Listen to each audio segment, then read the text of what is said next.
excited to be here this morning, speaking with everyone and welcoming MobiZone into Toronto and into the Canadian market. It's a fantastic morning to be out and speaking, and I've been talking to a lot of my friends on social media over the last, I guess this week, as I've been preparing for this morning. And what I've just realized this morning is that I'm not actually nervous, although it might seem that way, and I certainly felt nervous a lot. I think I'm just really excited because I talk a lot about social media. It's a big, big part of my life. And I've really spent the last 3 to 3.5 years focused all about social media. And I've been talking to thousands of people across the country about what it takes to get into social media, what it takes to have some success in social media. And one of the most important things that I've started to realize over this year is how quickly things are changing. So let me just open this up for myself.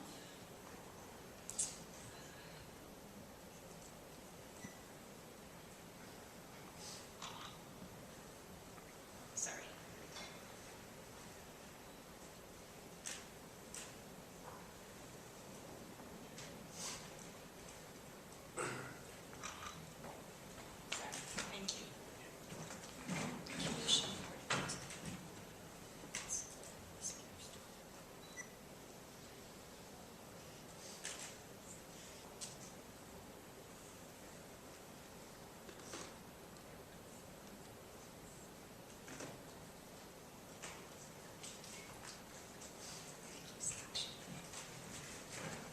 So this morning what I'll be presenting to you really is the 5 main reasons why you will want to pay more attention to social media in 2012.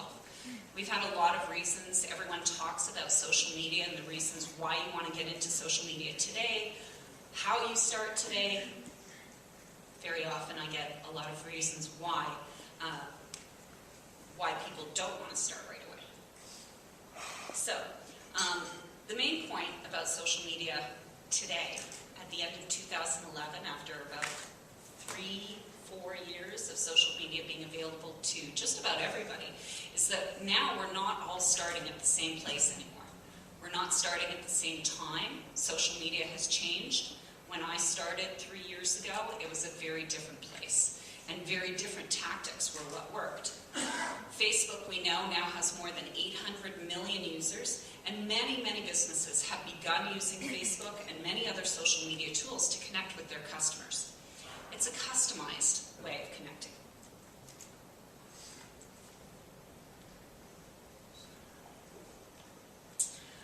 So one of the things about social media, really, it is a race. It's also a marathon, and it's a race to understand your customers, your non-customers, and to empower your staff with the right policies, tools, and strategies that will allow your business to participate in this marathon of engagement. Social media is something that once you start, you will want to continue and maintain and grow every single day.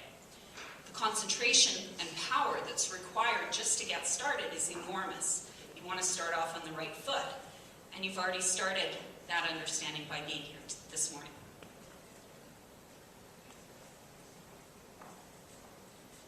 So, as I mentioned, everyone's getting on board social media, and this represents an enormous opportunity for everyone who's here in the room today. If you start now, empowered with the knowledge of your competitors, your customers, and everyone and everything else that has an impact on your business, it's all available on Google search. We've all heard lots of reasons why not to get into social media, and at some point in the past few years, they probably were right. Many of these reasons include it takes up a lot of my employees' time. You can't control what people are saying on the social platforms. You can't control what your staff says on the social platforms. Your competitors or their category, the category where you work, is not on social media, and a lot of people still have that misperception. There's no one interesting on Twitter. I've heard that a lot of times. Everyone you've ever met is on Facebook. Everyone you've ever dated is on Facebook. You can't measure the ROI of social media, and you can't advertise. It's difficult difficult to keep it all straight. So a lot of people choose to give it to their teenage son to manage Facebook, or to college or university level aged staff member to tell them all about social media. It's not necessarily the way to go, to have it being run by someone who doesn't have a full view of the competitors and the business. So, getting into our 5 reasons. These are the 5 reasons why you want to pay more attention to social media now and in 2012. So the main reason is that social media presents a hugely powerful relationship building tool for your business. It allows you to create a relationship with your customers, your vendors, and your partners. And the more that these important people to your business know, like, and trust you, the more that they like you, really, the stronger your business will be, the stronger your relationships will be. An example of this is Southwest Airlines. It's really difficult to make an airline likable. It's difficult for people to like an airline. I find it difficult sometimes to like airlines, or to like the TTC some days. But what Southwest Airlines has done is, instead of asking people to like the airline, they ask people to like a person. And that's a really strong tactic for social media, is humanizing it and making sure that those relationships are not with brands, but with people who represent the brands. So Southwest Airlines has employed Christy Day to do all of their social media on their behalf. She works actually for Southwest Airlines as their digital strategist. And so someone had tweeted to Christy one day from the Southwest Airlines plane. They said, they tweeted out, "Hey, this flight attendant was rapping on my flight. I thought it was funny, and I caught it on video." And what they did, of course, they tweeted it out. They tweeted the video out. And so what this does is it not only engages people, the customers of Southwest Airlines, to be involved in creating positive digital content and really humanizing the whole business of Southwest Airlines. And this is their social media activity following their participation in the TV show Airline, which also brought to the consumers, and it brought to the public a much more human view of something that people generally don't like in a business. Because airlines can be frustrating sometimes. But it's hard to get mad at a really nice person. So Southwest uses this throughout their business, not only in social media, but all of their flight attendants are encouraged to be themselves, to have a creative flair, to make jokes and things like that. So this one passenger tweeted out about the video, and it ended up on YouTube. And then from there, for Southwest Airlines, it ended up really growing legs. They went from Jay Leno to CNN, did a full media circuit, and it was all because there was a rapping air steward who caught on video. So, yes. Next point. I love this one. I think you should love this one too. Really, there's no minimum required to get started in social media. We're already started. If you take a look at, 2 weeks ago I received my Toronto Hydro bill, and Toronto Hydro has now gone social. Stuffed inside my bill is all their Facebook and Twitter and everything like that. Connect with us, talk to us. We're no longer just Toronto Hydro. We're now social. So it is everywhere in our lives, and as Olivia said earlier, her BlackBerry doesn't leave her side, my iPhone doesn't leave my side, and it's really important to note that that's how culture has changed just in the last year and a half. The majority of us now are walking around with digital devices connected to the internet, connected, more importantly, to our community, 24/7, 365. And brands have an opportunity to take advantage and really cultivate those relationships with the people within their community and to spread it from there. So the examples on no minimum budget to get started Doritos, I know, is a fairly big name company. They do spend a lot of money. But here's two ways that you can look at it if you have some budget or no budget at all. It's just about getting creative. The first thing with Doritos was that on Hotel 626, well, they created Hotel 626. So what they did was they wanted to have a campaign that had virtually no media budget whatsoever. And what they wanted to do was bring back two classic flavors from the dead.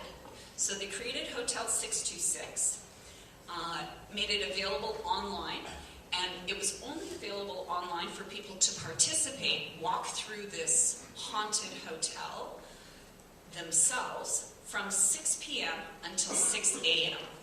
They wanted to make it a scary time of day. They used the user's own web camera to take photographs of them and to literally bring their fear to life as they're exploring interactively through Hotel 626 and being scared. They were taking photographs as they were scaring the crap out of their audience. So Hotel 626, this was actually in 2008. It was a couple of years ago. It did become the #1 most visited digital content property of 2008 in the United States. They lured millions of people down their haunted hallways in the first couple of months of its existence, and their report is that the chips disappeared off the shelves too, which was very spooky. Second example, also from Doritos, is the Crash the Super Bowl contest, which you may or may not have heard of. Both of these examples are from their agency, Goodby Silverstein. So Doritos decided that they wanted to try out a campaign with a little bit less of a media investment, not quite as much media investment, and certainly nowhere near the production value budget. What they did was they asked consumers to create the commercial for them that would air during the Super Bowl. So they created the Crash the Super Bowl contest, asked consumers to submit their videos, then posted all of the videos online, gave consumers a chance to vote which video would air during the Super Bowl. And to sweeten the pot, the agency added a $1 million prize to the commercial that was aired during the Super Bowl if it took the #1 spot in the USA Today ad beater, which is what ranks all of the Super Bowl TV ads, of course. So the results were that 2,000 videos were submitted, 2,000 commercials. They had more than 2 million consumer votes. And indeed, in the end, the spot that won, it's called Snow Globe, and I have the link on the presentation that we'll send out later. It did end up taking the #1 spot. It was two unemployed brothers from the Midwest who spent about $2,000 creating a very entertaining ad that I hope you'll take a few minutes to watch on YouTube later on. The third reason why we want to spend more time and pay more attention to social media in 2012 is because of the opportunity for competitive intelligence. The fact that so many businesses have gotten to social media before you is actually a really good thing for you, especially if you get started now and if you're watching them. Because one of the things that you can do is really monitor what your competitors are doing and see what they're doing. Is it working for them in your opinion? We all have to make a judgment call of how our audience or our customers and non-customers are different from our competitors.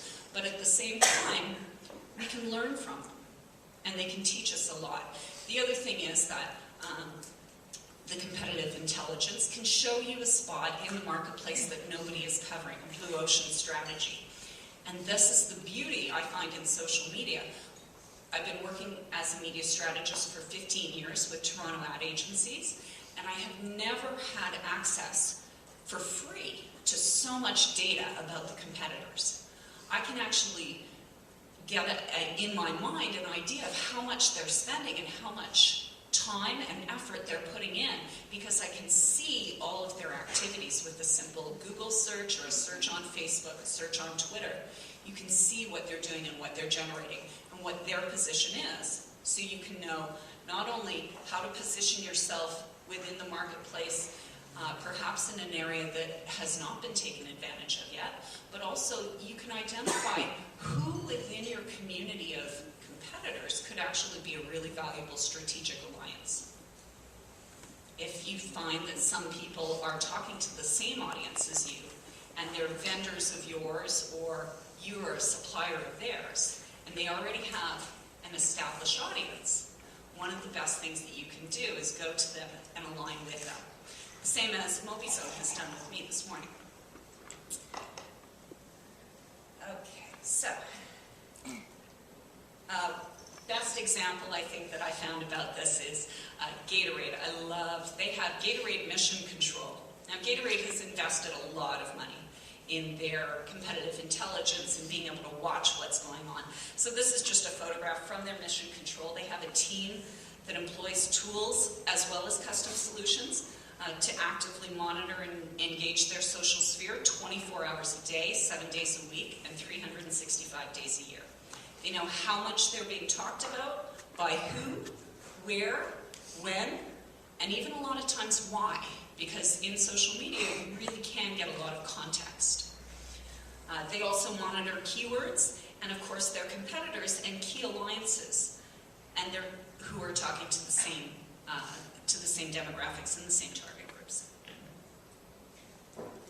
Reason number 4 that you'll want to pay more attention to social media in 2012 is because of the ability to create a customized audience for your message and a customized marketplace. A great example recently, just this week it came up, was Ola Condoms out of Brazil did a campaign that they called Unexpected Babies. And there is a great YouTube video about this one as well, and the link is in my notes here. What they did was, Ola Condoms wanted to target young men in Brazil, so they found a number of young men's profiles on Facebook, and they created their unexpected baby profile. They took the young man's name and added junior to the end of it, and then friend requested those young men. And when the interaction for the friend request came up on Facebook, what it said was, if you don't want an unexpected surprise like this, remember to use Ola Condoms. I do want to make a note that this is against Facebook's policy to create fake profiles. It's not recommended. It can get you booted off Facebook. Who knows what Facebook could do? They're a very big company. So I try to, in all of my interactions on Facebook, I try to stay within their policies. But nonetheless, regardless of the fact that they were breaking Facebook's rules, it was a really effective way of talking to just very, very specific people that they had targeted and getting the message out to them. Also, virtually no media cost. And one of the other things about having that customized marketplace or customized audience, one of the things that I really, really love about advertising on Facebook specifically is that because people offer up so much personal information about themselves, not the type of personal information, not like banking information or stuff like that, but relationship status, where they live, what they like. We're able to cross-reference and group and segment your target group into just about any category that you like. You can actually purchase pay-per-click advertising on Facebook that allows you to target only people who have a very specific relationship status, who are within a particular age range, who are either male or female or both, and who are within a very specific geographic area. So this pay-per-click advertising, not only are you only showing your ads to the people who might be interested in it, you're only paying for the ad when someone clicks through. And that's really valuable. One of my favorite things to do is to take a look at people's relationship status, and if it's appropriate for my client, I like to target people when they're saying that they're engaged. And the reason why, it's a little bit evil of me, but I have a belief that when people are engaged, this is probably the only time in your adult life where your brand loyalties are very flexible. You're going through a period of mashing together two lives. making a lot of concessions, planning new things, and really creating almost sort of a personality together as a couple. And so, and also we know the people who are planning their weddings and planning a life together are spending money on it. So why not take advantage of the opportunity, perhaps to sway some brand loyalties at a very opportune time in people's lives. I hope I don't seem evil when I say that sort of stuff. So the final reason, of course, the big reason why you'll want to use social media is because of the money that you can make. It is a really powerful tool that supports business sales. It is, and it's not only something that you want to advertise and sell, of course, and hit people over the head, but it definitely will impact your business bottom line as long as you continue to try it, test it, and find the strategy that works for you. I think that certainly if you showed up outside of your location and saw this, you would think that you were going to have a very busy and probably very good day. So the example that I have of businesses making money, this is a small, not so small business, but Einstein Brothers Bagels in the United States. They're a multi-location retailer across the United States. But they had, at the end of 2009, a fairly dormant Facebook page. They had 5,000 fans, which is fairly good. It sounds really good to us in Canada a lot of time. But in the United States, that's quite small. They had 5,000 fans. They really weren't doing much to engage them. And they decided that they really wanted to get creative and try something really, really different. And what could they do to talk to their Facebook fans and exploit the fact that Facebook fans like you more than your average customer? They've already committed to liking you more because they press that like button. So why not give them something special? So what they did was, they said they came up with the idea of a direct offer to customers that would push them into the store, and at the same time attempting to build a community of fans where they could solicit feedback about the brand and gather their opinions, which is, of course, one of the important things about social media. So in January 2010, as I mentioned, they had 5,000 fans on their page. What they did was they offered a digital coupon for a free bagel and schmear, which I love that word. Free bagel and schmear if you came into their store. And so by the end of the launch week, this campaign on their 5,000 page, they had a 1,000% increase. They increased from 5,000 connections to 50,000 connections. And they had their best sales week in 2010 during that first week of the coupon distribution.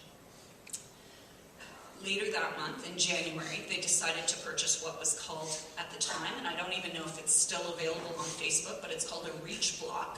And what that does is it allows you to determine a target group audience for your advertising, your paid advertising on Facebook, of age, geography, and demographic. And this reach block guarantees that you will have an impact against every single consumer on Facebook that logs in during a 24-hour period. Your ad will be shown to every single person across the country who falls within your demographic requirements. And that's a really huge group of people, very targeted and very direct. What happened was, in 24 hours, they went from 50,000 page likes to 300,000 in one day. A humongous group of people now. And over a few months in 2010, they continued to test the reach blocks and continue to do other advertising. So they have grown now to 600,000 on their page on Facebook, which, in my opinion, that's humongous. And not only is it a humongous group, but 600,000 people, even if they have, maybe they have, I don't know, a couple million customers who have visited their stores before, this group of 600,000 people, this is now an audience that they can talk to at any point. It's almost like you're creating your own media channel when you create your Facebook page, because you then don't have to pay anyone else to talk to this audience. And as I mentioned in point 4, it's a customized audience, a customized marketplace that you can make for yourself.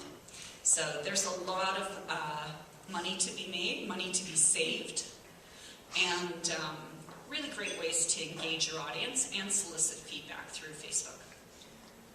So just to review really briefly, the 5 reasons were the relationships that you can develop with your favorite customers. There's no minimum to get started. The competitive intelligence that you can gather is invaluable. You can create for yourself your own customized audience and marketplace. And of course, there's money to be made.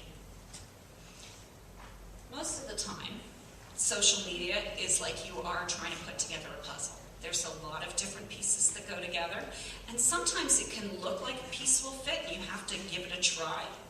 And as hard as you try, it just sometimes isn't the right piece for the right spot or the right time.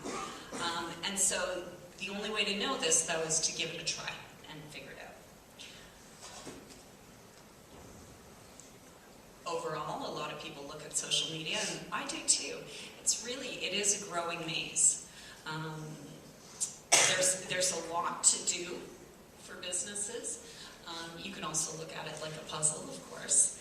And there's so many things that you want to cover as you go through this. Really, you want to create your own content. You need to share it across all of the social channels that are available to you. You want to promote your content. And of course, you want to be involved in the community and promoting and sharing the content that others are creating within your professional community. So this brings me back to my main point today. How do you manage it all? Work with an agency. Agencies exist to help businesses navigate the confusing world of digital and social media and advertising.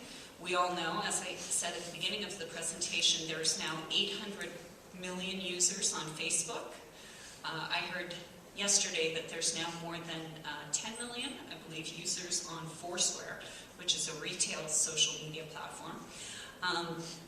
And so there's a lot of testing that's required, and generally your agency partner will have some experience and the ability to help you benchmark. So that as you go through testing, as social media continues to change, and as we all continue to learn, the best thing you can do is keep close relationships with all of the agency people that you know, because they will be very valuable to your business as you move forward. And that's it for me. Thank you so much. Social media actually doesn't have a finish line, but I do. If there's anything that I talked about today that you have any questions about, please see me during the coffee break or the lunch, and I'd be happy to talk to you more. Thank you very much.